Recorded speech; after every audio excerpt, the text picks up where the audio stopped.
ಆಹಾರ ಪದ್ಧತಿಗಿಂತ ತರಕಾರಿಗಳನ್ನು ಮತ್ತು ಹಣ್ಣುಗಳನ್ನ ಯಾರು ಹೆಚ್ಚಾಗಿ ಆಗಾಗ ತಿನ್ನುವ ಅಭ್ಯಾಸ ಮಾಡಿಕೊಂಡಿರುತ್ತಾರೆ ಅಂತವರಿಗೆ ರಕ್ತದ ಒತ್ತಡ ಅಥವಾ ರಕ್ತದಲ್ಲಿನ ಸಕ್ಕರೆ ಪ್ರಮಾಣ ಏರುಪೇರು ಆಗುವ ಸಾಧ್ಯತೆವಿಲ್ಲ.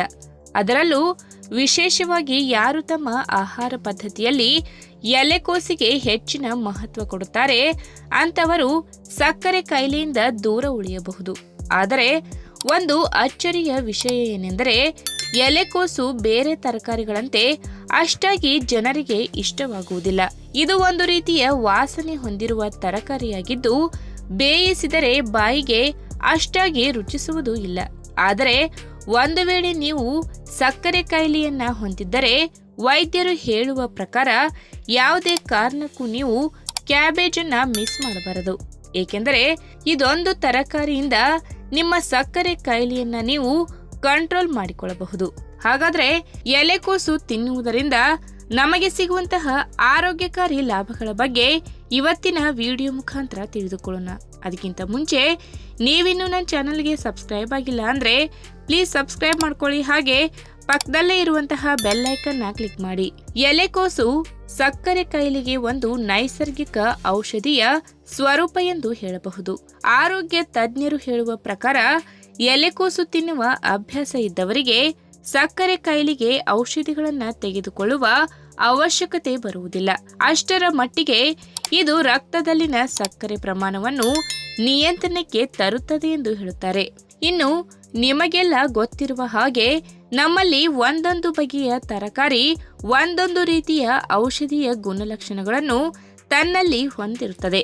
ಅದರಂತೆ ಎಲೆಕೋಸು ತನ್ನಲ್ಲಿ ಬ್ಲಡ್ ಶುಗರ್ ಕಂಟ್ರೋಲ್ ಮಾಡುವ ಗುಣವನ್ನ ಹೊಂದಿದ್ದು ಇದಕ್ಕಾಗಿ ಅವಶ್ಯಕತೆ ಇರುವ ಆಂಟಿ ಆಕ್ಸಿಡೆಂಟ್ ಇದರಲ್ಲಿ ಹೇರಳವಾಗಿ ಇದೆ. ಹಾಗಾಗಿ ಇದು ಸಕ್ಕರೆ ಕಾಯಿಲೆಯನ್ನ ನಿಯಂತ್ರಣ ಮಾಡುವ ತರಕಾರಿ ಎಂದು ಹೇಳಬಹುದು. ಇನ್ನು ಎಲೆಕೋಸು ತಿನ್ನುವುದರಿಂದ ದೇಹದ ತೂಕ ನಿಯಂತ್ರಣಕ್ಕೆ ಬರಲೇಬೇಕು. ಏಕೆಂದರೆ ಇದರಲ್ಲಿ ಕ್ಯಾಲೋರಿಗಳು ಕಡಿಮೆ ಇದ್ದು ನಾರಿನ ಪ್ರಮಾಣ ಹೆಚ್ಚಾಗಿದೆ. ನಿಮ್ಮ ಮಧುಮೇಹ ನಿಯಂತ್ರಣ ಮಾಡಲು ಎಲೆಕೋಸಿನಲ್ಲಿ ಗ್ಲೂಕೋಸ್ ಇಂಡೆಕ್ಸ್ ತುಂಬಾ ಕಡಿಮೆ ಪ್ರಮಾಣದಲ್ಲಿದೆ. ಇದು ರಕ್ತದಲ್ಲಿನ ಗ್ಲೂಕೋಸ್ ಪ್ರಮಾಣ ಏರಿಕೆಯಾಗಲು ಯಾವ ಪ್ರಮಾಣದಲ್ಲಿ ಕಾರ್ಬೋಹೈಡ್ರೇಟ್ ಕಾರಣವಾಗುತ್ತದೆ ಎಂಬುದನ್ನ ತಿಳಿಸುತ್ತದೆ. ಎಲೆಕೋಸು ಈ ವಿಷಯದಲ್ಲಿ ಸಹಕಾರಿ ಎಂದು ಹೇಳಬಹುದು. ಇನ್ನು ಎಲೆಕೋಸು ತನ್ನಲ್ಲಿ ರಕ್ತದಲ್ಲಿನ ಸಕ್ಕರೆ ಪ್ರಮಾಣವನ್ನು ನಿಯಂತ್ರಣ ಮಾಡುವ ಗುಣವನ್ನ ಹೊಂದಿರುವ ಜೊತೆಗೆ ಕಿಡ್ನಿಗಳ ಆರೋಗ್ಯವನ್ನ ಸಹ ಕಾಪಾಡುತ್ತದೆ. ಸಾಮಾನ್ಯವಾಗಿ ಯಾರಿಗೆ ಸಕ್ಕರೆ ಕಾಯಿಲೆ ನಿಯಂತ್ರಣ ತಪ್ಪುತ್ತದೆ ಅಂಥವರಿಗೆ ಕಿಡ್ನಿಗಳು ಕೆಲಸ ಮಾಡುವುದಿಲ್ಲ. ಮೂತ್ರಪಿಂಡಗಳ ಬಹುಮುಖ್ಯ ಕೆಲಸ ಎಂದರೆ ರಕ್ತದಲ್ಲಿನ ಹೆಚ್ಚುವರಿ ಸಕ್ಕರೆ ಪ್ರಮಾಣವನ್ನು ಮೂತ್ರದ ಮೂಲಕ ಹೊರಹಾಕುವುದು. ಕೆಲವೊಮ್ಮೆ ಕಿಡ್ನಿಗಳ ಕೆಲಸ ಸರಿಯಾಗಿ ನಡೆಯದೆ ಇದು ದೇಹದಲ್ಲಿ ಅತಿಯಾದ ನೀರಿನ ಅಂಶ ಇಲ್ಲವಾಗಲು ಕಾರಣವಾಗಿ ದೇಹಕ್ಕೆ ಹೆಚ್ಚಿನ ಪ್ರಮಾಣದ ನಿರ್ಜಲೀಕರಣ ಉಂಟಾಗಲು ಕಾರಣವಾಗುತ್ತದೆ. ಇದರಿಂದ ದೇಹದಲ್ಲಿ ರಕ್ತ ಗಟ್ಟಿಯಾಗುತ್ತದೆ. ಈ ಸಂದರ್ಭದಲ್ಲಿ ಕಿಡ್ನಿಗಳು ಕೆಲಸ ಮಾಡಲು ಸಾಧ್ಯವಾಗುವುದಿಲ್ಲ. ಇನ್ನು ನಿಮ್ಮ ಆಹಾರ ಪದ್ಧತಿಯಲ್ಲಿ ಎಲೆಕೋಸು ಯಾವುದಾದರೂ ಒಂದು ರೂಪದಲ್ಲಿ ಸೇರಿಸಿಕೊಳ್ಳಬಹುದು. ಒಂದು ವಾರದಲ್ಲಿ 3 ಬಾರಿ ಬೇಕಾದರೂ ಇದನ್ನ ಸೇವನೆ ಮಾಡಬಹುದು. ನೀವು ಮನೆಯಲ್ಲಿ ತಯಾರು ಮಾಡುವ ದಾಲ್, ಪಲ್ಯ ಇತ್ಯಾದಿಗಳಲ್ಲಿ ಎಲೆಕೋಸನ್ನ ಬಳಸಬಹುದು. ಬೇಕೆಂದರೆ ವಾರಕ್ಕೊಂದು ಬಾರಿ ಎಲೆಕೋಸಿನ ಜ್ಯೂಸ್ ತಯಾರು ಮಾಡಿ ಕುಡಿಯಬಹುದು. ಅಷ್ಟೇ ಅಲ್ಲದೆ ನಿಮ್ಮ ಸಲಾಡ್ ಇತ್ಯಾದಿಗಳಲ್ಲಿ ಬೇಯಿಸಿದ ಎಲೆಕೋಸು ಹಾಕಿ ಅದಕ್ಕೆ ಉಪ್ಪು ಮತ್ತು ನಿಂಬೆ ರಸ ಹಾಕಿ ಸವಿಯಬಹುದು.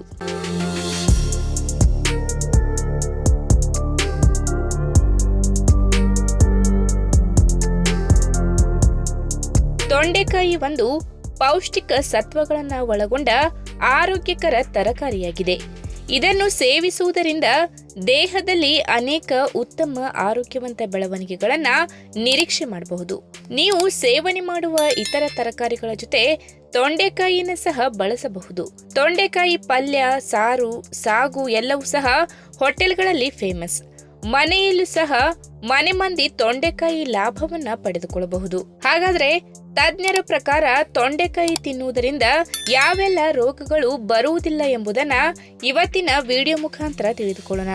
ಅದಕ್ಕಿಂತ ಮುಂಚೆ ನೀವಿನ್ನು ನನ್ನ ಚಾನೆಲ್ಗೆ ಸಬ್ಸ್ಕ್ರೈಬ್ ಆಗಿಲ್ಲ ಅಂದ್ರೆ ಪ್ಲೀಸ್ ಸಬ್ಸ್ಕ್ರೈಬ್ ಮಾಡ್ಕೊಳ್ಳಿ, ಹಾಗೆ ಪಕ್ಕದಲ್ಲೇ ಇರುವಂತಹ ಬೆಲ್ ಐಕನ್ ನ ಕ್ಲಿಕ್ ಮಾಡಿ. ತುಂಬಾ ಜನರಿಗೆ ಇತರ ಆರೋಗ್ಯ ಸಮಸ್ಯೆಗಳ ತರಹ ಮಲಬದ್ಧತೆ ಕೂಡ ನಿರಂತರವಾಗಿ ಕಾಡುತ್ತಿರುತ್ತದೆ ಮತ್ತು ಇತ್ತೀಚಿನ ದಿನಗಳಲ್ಲಿ ಜನರಿಗೆ ಇದು ಸಾಮಾನ್ಯವಾದ ಆರೋಗ್ಯ ಸಮಸ್ಯೆಯಾಗಿದೆ. ಆದರೆ ಇದಕ್ಕೆ ಪರಿಹಾರವಾಗಿ ತೊಂಡೆಕಾಯಿ ತಿನ್ನುವುದರಿಂದ ಸುಲಭವಾಗಿ ಪರಿಹಾರ ಸಿಗುತ್ತದೆ. ಮಲಬದ್ಧತೆ ಸಮಸ್ಯೆ ಇಲ್ಲವಾಗುತ್ತದೆ. ಇನ್ನು ವಯಸ್ಸಾದಂತೆ ಚರ್ಮ ಸುಕ್ಕುಗಟ್ಟುತ್ತದೆ ಮತ್ತು ತ್ವಚೆಯ ಮೇಲೆ ಗೆರೆಗಳು ಮೂಡಿ ಬರಲು ಪ್ರಾರಂಭವಾಗುತ್ತವೆ. ಆದರೆ ಇಂತಹ ಸಂದರ್ಭವನ್ನು ನೈಸರ್ಗಿಕವಾಗಿ ದೂರ ಮಾಡಿಕೊಳ್ಳಬಹುದು. ಅದು ಹೇಗೆಂದರೆ ಆಂಟಿ ಆಕ್ಸಿಡೆಂಟ್ ಅಂಶಗಳು, ವಿಟಮಿನ್ ಎ, ವಿಟಮಿನ್ ಸಿ ಅಧಿಕವಾಗಿರುವ ತೊಂಡೆಕಾಯಿ ಸೇವನೆಯಿಂದ ತ್ವಚೆಯ ಸೌಂದರ್ಯವನ್ನ ನಿರಂತರವಾಗಿ ಹಾಳು ಮಾಡುವ ಫ್ರೀ ರ್ಯಾಡಿಕಲ್ಗಳ ವಿರುದ್ಧ ಹೋರಾಡುವ ಶಕ್ತಿ ಸಿಗುತ್ತದೆ. ಇದರಿಂದ ಕ್ರಮೇಣವಾಗಿ ಮುಖದ ಮೇಲಿನ ಸುಕ್ಕುಗಳು ಮಾಯವಾಗುತ್ತವೆ. ಇನ್ನು ತೊಂಡೆಕಾಯಿ ಕೇವಲ ನಿಮ್ಮ ದೇಹಕ್ಕೆ ಮಾತ್ರವಲ್ಲ, ನಿಮ್ಮ ದೇಹದ ಒಳಗೆ ಇರುವ ರಕ್ತ ಕೂಡ ಸ್ವಚ್ಛ ಮಾಡಬಲ್ಲದು. ಇದರಲ್ಲಿ ಅಂತಹ ಗುಣಲಕ್ಷಣಗಳು ಹೇರಳವಾಗಿವೆ. ಇದರಿಂದ ಹಲವಾರು ಕಾಯಿಲೆಗಳಿಂದ ಮುಕ್ತಿ ಸಿಗುತ್ತದೆ ಮತ್ತು ಮಾರಕ ಆರೋಗ್ಯ ಸಮಸ್ಯೆಗಳಿಂದ ಪಾರಾಗಬಹುದು. ಇನ್ನು ಈ ತರಕಾರಿಯಲ್ಲಿ ನೀರಿನಾಂಶ ಹಾಗೂ ನಾರಿನಾಂಶ ಅಧಿಕ ಪ್ರಮಾಣದಲ್ಲಿ ಕಂಡುಬರುವುದರಿಂದ ಮನುಷ್ಯನ ಜೀರ್ಣಕ್ರಿಯೆಗೆ ಸಂಬಂಧಪಟ್ಟ ಸಮಸ್ಯೆಗಳನ್ನ ನಿವಾರಣೆ ಮಾಡುತ್ತದೆ. ಹೀಗಾಗಿ ಪದೇ ಪದೇ ಅಜೀರ್ಣತೆ ಅಥವಾ ಮಲಬದ್ಧತೆ ಸಮಸ್ಯೆಯಿಂದ ಬಳಲುತ್ತಿರುವವರಿಗೆ ತೊಂಡೆಕಾಯಿಯನ್ನ ತಮ್ಮ ಆಹಾರ ಪದ್ಧತಿಯಲ್ಲಿ ಸೇರಿಸಿಕೊಂಡರೆ ಬಹಳ ಒಳ್ಳೆಯದು. ಇನ್ನು ಈ ತರಕಾರಿಯಲ್ಲಿ ಕಂಡುಬರುವ ನೈಸರ್ಗಿಕ ಆಂಟಿ ಆಕ್ಸಿಡೆಂಟ್ ಅಂಶಗಳು ಉರಿಯೂತಕ್ಕೆ ಕಾರಣವಾಗುವ ಫ್ರೀ ರ್ಯಾಡಿಕಲ್ಗಳ ಹಾವಳಿಯ ವಿರುದ್ಧ ಹೋರಾಡಿ ಕ್ಯಾನ್ಸರ್ನಂತಹ ಮಹಾಮಾರಿ ಕಾಯಿಲೆ ಮನುಷ್ಯನ ಹತ್ತಿರಕ್ಕೂ ಕೂಡ ಬರದಂತೆ ನೋಡಿಕೊಳ್ಳುತ್ತದೆ. ಹೀಗಾಗಿ ಈ ತರಕಾರಿಯನ್ನು ವಾರದಲ್ಲಿ ಒಂದೆರಡು ಬಾರಿಯಾದರೂ ಕೂಡ ಪಲ್ಯ, ಸಾರು, ಸಾಗು ಮಾಡಿಕೊಂಡು ನಿತ್ಯ ನಿಯಮಿತವಾಗಿ ಸೇವಿಸುವ ಅಭ್ಯಾಸ ಮಾಡಿಕೊಂಡರೆ ತುಂಬಾನೇ ಒಳ್ಳೆಯದು. ಒಟ್ಟಾರೆ ತೊಂಡೆಕಾಯಿ ಸೇವನೆಯಿಂದ ಅನೇಕ ಬಗೆಯ ಆರೋಗ್ಯ ಪ್ರಯೋಜನಗಳು ಸಿಗುತ್ತವೆ. ಯಾವುದನ್ನು ಸಹ ನಿರ್ಲಕ್ಷ್ಯ ಮಾಡುವಂತಿಲ್ಲ. ಈ ವಿಡಿಯೋ ನಿಮಗೆ ಇಷ್ಟವಾದಲ್ಲಿ ತಪ್ಪದೆ ಲೈಕ್ ಮಾಡಿ, ಶೇರ್ ಮಾಡಿ, ಹಾಗೆ ನಿಮ್ಮ ಅನಿಸಿಕೆನ ಕಮೆಂಟ್ ಮೂಲಕ ತಿಳಿಸಿ.